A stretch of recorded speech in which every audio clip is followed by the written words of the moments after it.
I'm Greg Hunter. Welcome to USAWatchdog.com. With us, a brand new guest coming to us from south of the border, Mexico. He built or started a huge retail chain, Electra, in Mexico. And now he hasn't been a part of the company in terms of running it for a while. His son does an excellent job, has built the company even more. But we're talking about Hugo Salinas-Price. Mr. Salinas-Price, thank you for joining us today on USAWatchdog.com. It was a pleasure to be with you and an honor, Greg. Thanks for thinking of me. You know, I've been wanting to get you on for a long time. I've been trying to email you, and I probably ended up in a spam filter or whatever. But you're one of the, and to me, you're one of the good guys. And you're warning people about the dangers that are out there in terms of a currency risk, bond risks, and where do you think we are in this ongoing problem? It's really not getting better, is it? Well, it certainly isn't getting better. When you have some intellectuals going so crazy as to say that they want to ban cash, you know that we can't go too much further along this road. I mean, it's utter madness that we're not supposed to use cash anymore. You know, I have a chauffeur. I often talk with my chauffeur, not that he understands me, but I have to have somebody to talk with. And I told him, what is this about not having money? You know what not having money means? Means every operation that you carry out, some bag somewhere is making money off of you. And they're saying that this is a less expensive way of having the economy operate. I think it's completely the opposite. It's putting the people's money for every single transaction into the hands of the bank, a small portion, and it builds up to an enormous amount of money. And you are a big proponent of gold and silver. You've told people that if you can afford to buy gold, I'm paraphrasing, if you can afford to buy gold, do it. If you can't get gold, get silver. You should have your own gold and silver if you can afford it, because things are going to get bad. Am I right about that? You're right about that, Greg. Because if we have these lunatics running things, they can't get any better. We have people running things who have forgotten about what motivates the common man. You know, I've spoken to guys, congressmen who are far left, sat down at a lunch table, and they regard me as because I have a certain amount of wealth. They regard me as sort of like suspicious. But when I talk to them about silver, they come over to my side. They're with me. They understand I want people to have silver because it's going to protect them. And when they understand what I'm driving at, then they're all for my project. And they were. We were very close to a monetization here, except that I ignored one fundamental fact, and that is the truth is, and I shouldn't be saying this, but Mexico is very much under the control of the United States. And we can't go to silver money with the Fed looking over our shoulder at every instant. We just can't do that. It's impossible. And it's politically impossible. We would have to have a revolution against the United States, and that's unthinkable. Just so people don't get freaked out, you were born in the U.S. You're a Mexican citizen, but you were born in the U.S. And yes, so that's why, so people don't think, wow, he speaks really perfect English, and you do. Listen. But I wanted to get back to some of the news of the day about the bonds. And, I just had Egon von Greyer's on from Switzerland. And I don't know, lights and bells and whistles went off in my head. I've been covering this since my CNN days. And, the economy and how it's not what they say it is. And he says, when these bonds get into trouble, I mean, the collateral that's backing all these derivatives and all this debt, I mean, it's going to go poof. And you're going to see, he didn't say this, but my interpretation is that we're going to see Mad Max days. I mean, this is going to be biblical. What say you? Biblical is the word, right. I just read today that what the world debt is something like 200 trillion, and it's grown from the last crisis in 2008. They were saying that debt is too large to be paid off in the world. Something has to happen to take care of that debt, and it's got to be either it's going to be repudiated, or it's going to be inflated away, or it's going to be paid with taxation. but or inflation. It's going to be inflated away or taxed so that you can pay. So nothing has happened. The debt has not descended. It's still more than it was 7 years ago. So, I mean, we're just headed for going over Niagara Falls. You say that silver protects people. Explain what do people need to be protected from? And the little people, the rich people they're going to have just a little less money. But what do poor people or regular people like me, what do we need to be protected from in terms of what you see coming? Well, look, just to give you an example, here in Mexico,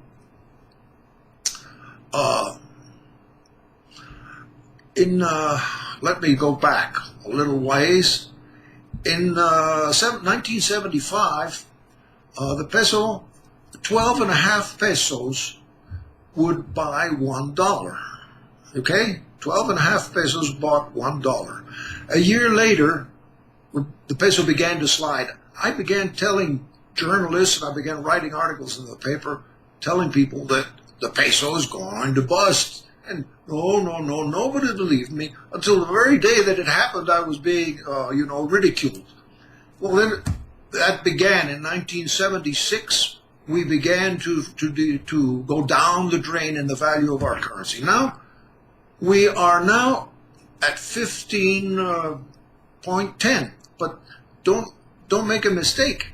We're not really at 15.10, 15.1 pesos to the dollar. We're at 15,100 pesos to the dollar. That's what inflation does to you. And in 1974, 5 money back 1976 to date, from 1250, we're now at 15,100 and going further down. So you see, my kids who saved pennies and coins, copper coins, it's all they're good for is ballast. I mean, you sell it by the pound. They're worthless. Their savings became worthless, and that's what I don't want to happen to people. Don't save money that is going to devalue. And this inflation that is going on, that is presently the debt is like a cloud that's up there. But when it begins to liquidate, it's going to be pouring down. See, it's going to be pouring down, and people are going to be turning that into money and rushing around with these piles of money that is going to be worthless, because in the liquidation, what can you buy when all this water is coming down as long as it's up there in credit, it's okay. It's up there in the cloud. But if it begins to liquidate, watch out. You think the same thing that happened to the peso, 15,000 to 1 or 15,000 to 12, is going to happen to the U.S. dollar? Same causes, same effects. Yes, absolutely. You can't. It's unavoidable, and that's why I've been urging people to have silver and gold, and I've been doing my best to have a silver coin monetized, and that caused a lot of interest in the States. But it would have to be done at the federal level, and it's not going to get done. But I'll tell you something that is I'm pleased to tell you that I have a couple of irons in the fire, which I'm not talking about, but I'm doing.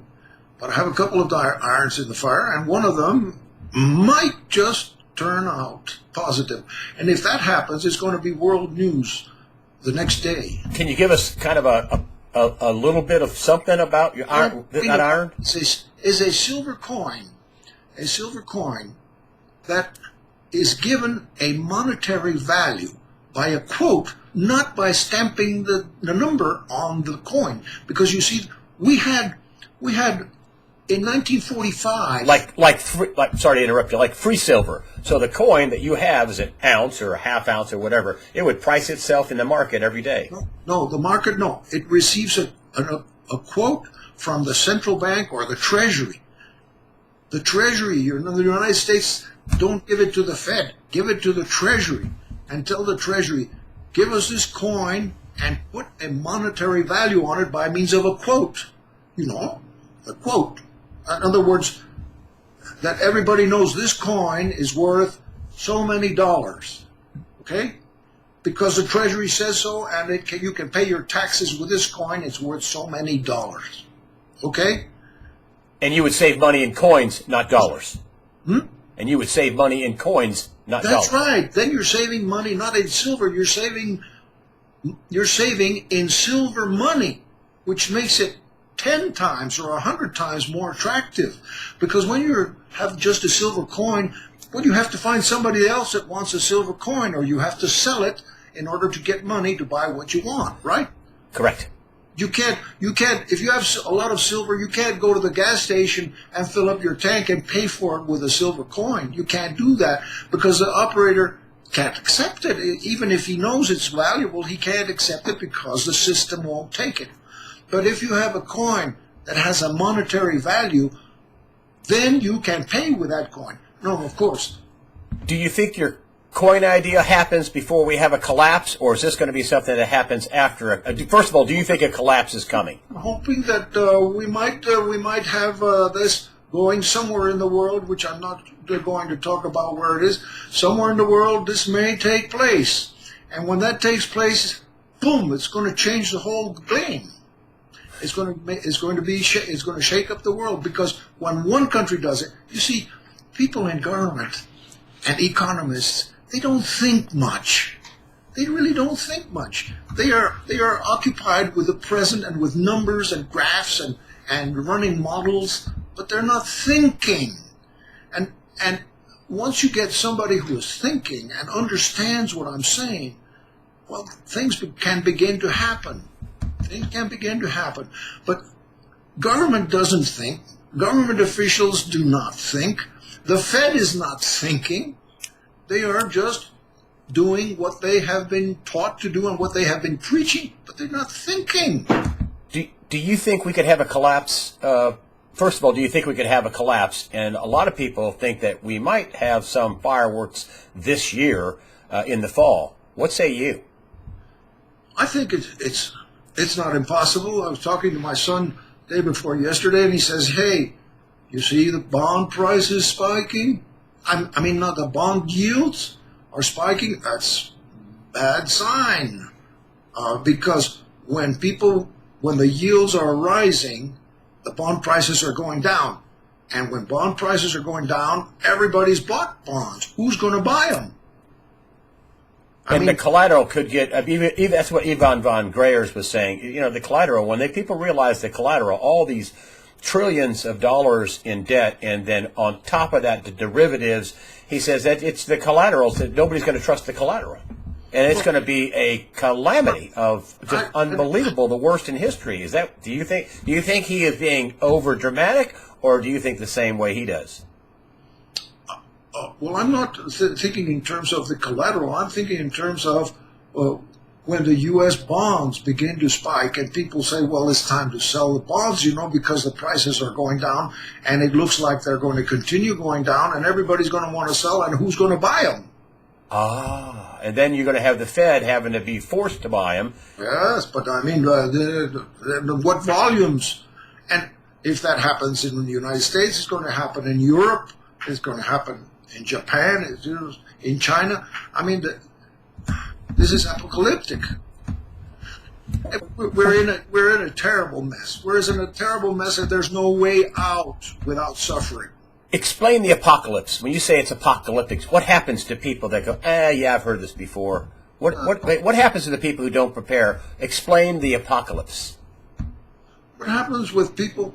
Well, governments can do many things. They can, if you have a bank account, they can bail you in like they did with Greece, with Cyprus, or what they might want to do with Greece. They might want to do that in Europe. If Greece goes, there's going to be a chain reaction. It's going to the banks in Europe are going to be dreadfully affected, and they're going to want to improve their capital ratios. And how are they going to do that? They're going to bring down some of the money that belongs to the depositors and put it under and appropriate it to bolster the bank. So, but what does it mean to most people? This apocalypse means prices are going to go haywire. business is going to stagnate, unemployment is going to prevail, enormous disorder. That's what I see. That's what I see would happen. We're not going to get out of this mess easily. It's going to be painful. And one way to avoid pain is to have something that you know that you will be able to trade for what you need, and that is gold and silver, especially gold. But gold is how should I say, it's more stable in its value, but also it's a larger value. So for smaller amounts, you want to have silver. Most people would want to work with silver, with silver. Gold is for larger fortunes, but for most people, silver, I recommend having some silver. What do your friends say? What do some of your friends say? Do they share your fear about what's coming? And do some of them tell you, listen, Hugo, why don't you shut up about this? You're making this worse. So do they share your fear? And are some of your friends telling you to shut up?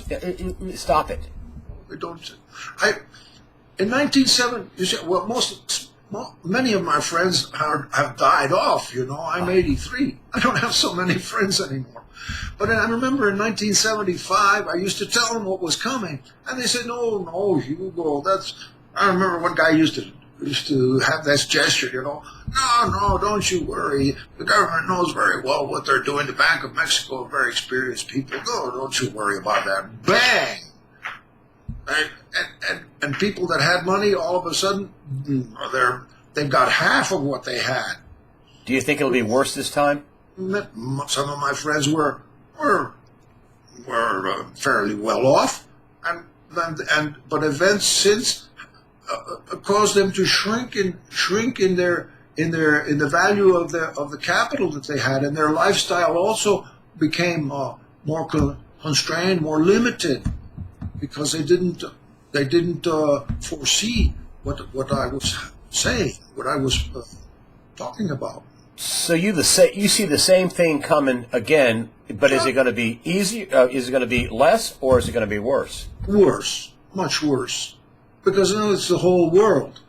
You know, when Mexico went down the drain, the United States stepped in, and there was arrangements made with the banks, and they sort of gave us a lift, and we worked our way out. Besides, we had oil, and that helped a great deal. So we've had a long period of fairly good prosperity in Mexico.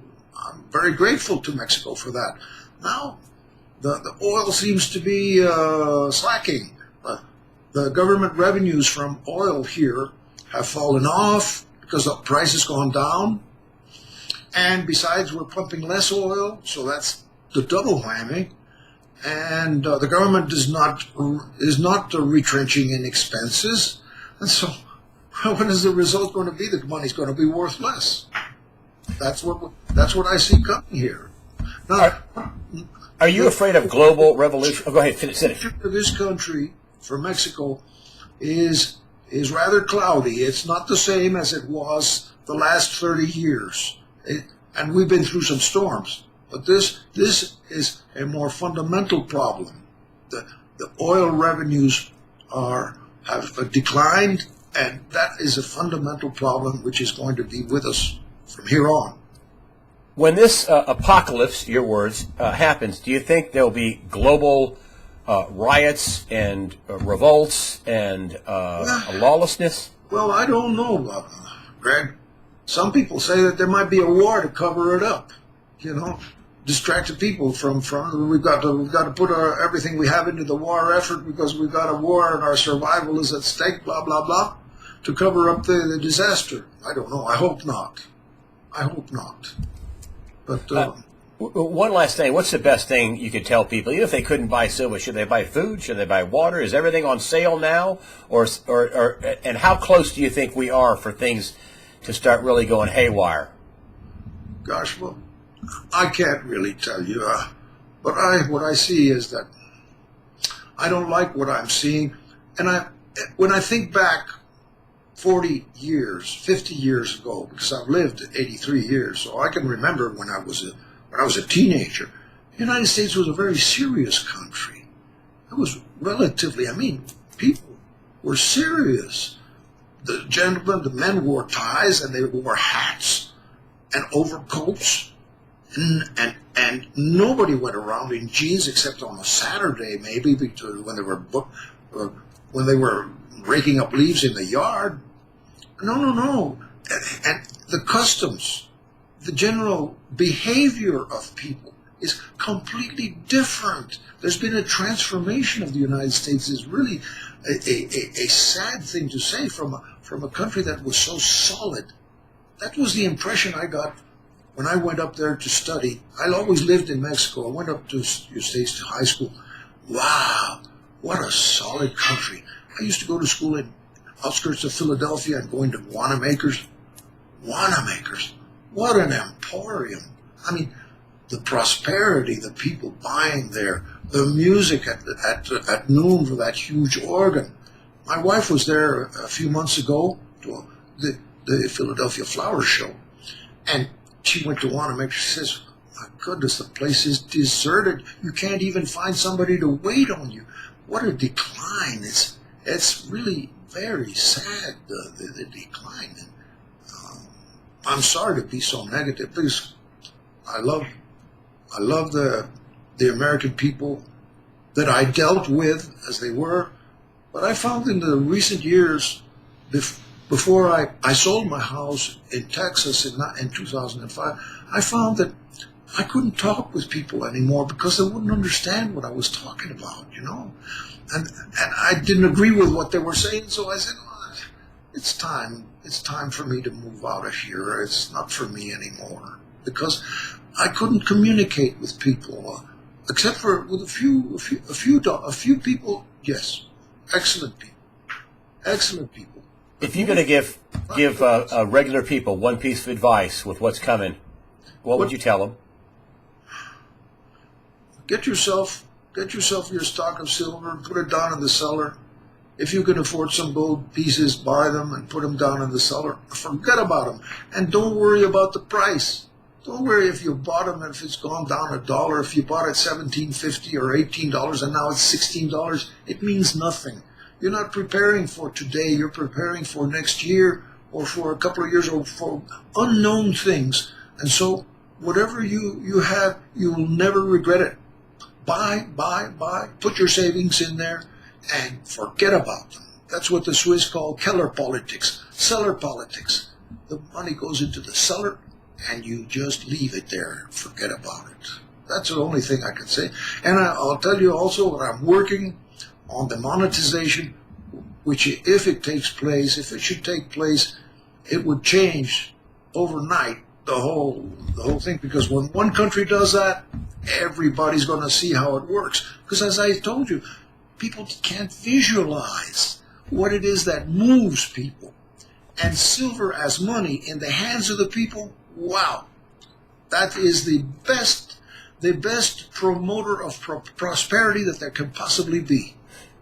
The country that had in the northern hemisphere that had the most stable currency for 300 years. Do you know which country it is? Who? The country that had the most stable currency for almost 300 years. Do you know what country it is? Which is it? Mexico. Well, that's true. I was going to say it, but I didn't want to. Because they were on a silver standard, and, the Fed talked them in 1913 to abandon that. So you see what happened to Mexico. When my dad was born in 1907, the midwife that brought him into the world was paid in silver pesos that were essentially the same currency that began to be issued in 1535. And by the way, I was just this week, I was at the 480th anniversary of the founding of the Mexican Mint.